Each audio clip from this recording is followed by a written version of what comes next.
मैं कहांगा वो बलावड़ा शरीफ वाले पीर साहब नूं शुभ और फूका वाली सरकार नूं कि हुण तेरियां फूका किथे ने कोरोना वायरस ना दुनिया मरन दई है ते मैं कहांगा फूका वाली सरकार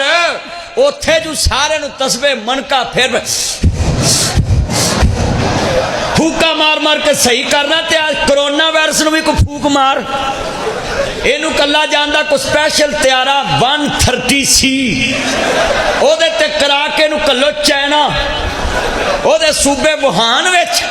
ते पीर साहब इज्जत माप दी मैं बहुत इज्जत करना है बहुत आला हस्ती है असी सब का एहतराम करने और हर मजहबी रहनुमा का एहतराम करना चाहिए पर आंदे ने भट्ठ पवे सोना जिहड़ा कन्ना नूं खाए वो सोने का की फायदा जिहड़ा बीबी दे कन्न खा जे जे तेरियां फूका अज काम नहीं आउणियां ते आउणियां कदों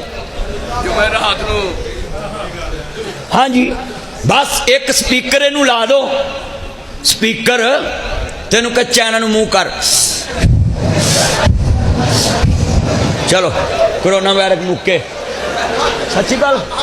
हाँ हाँ खतीब बादशाह साहब मैं तो रोज जी नाम नहीं लेंदा मैं सब का एहतराम करने वाला मौलवी है मैं हर आलमे दीन का हर पीर का एहतराम करना है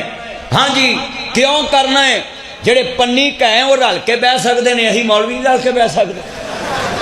क्यों जी आप पन्नी कहे कट्ठे सूटा ला लेंगे जिन्होंने ना लभे उन्होंने मुफ्ती लवा देंगे सच्ची गल कर ओए मैं सब नूं कहांगा मेरे दोस्तों सामा ध्यान ऐड़ा शुभ शुभ बोलो ते अपनी कमर दा इलाज दूजे हस्पताल च कराउण गया आस्ट्रेलिया च लोकां दे इलाज फूकां नाल ते अपने जहाजां ते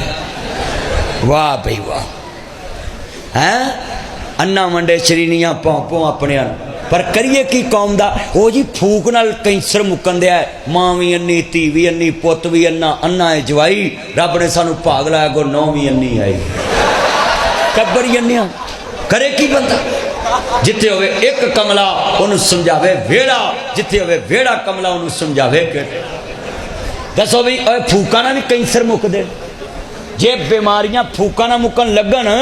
ते फिर हस्पताल कादरी बनाने फिर कलेरवी साहब फूका मारी आउंदे ने मैं मारी आउंदा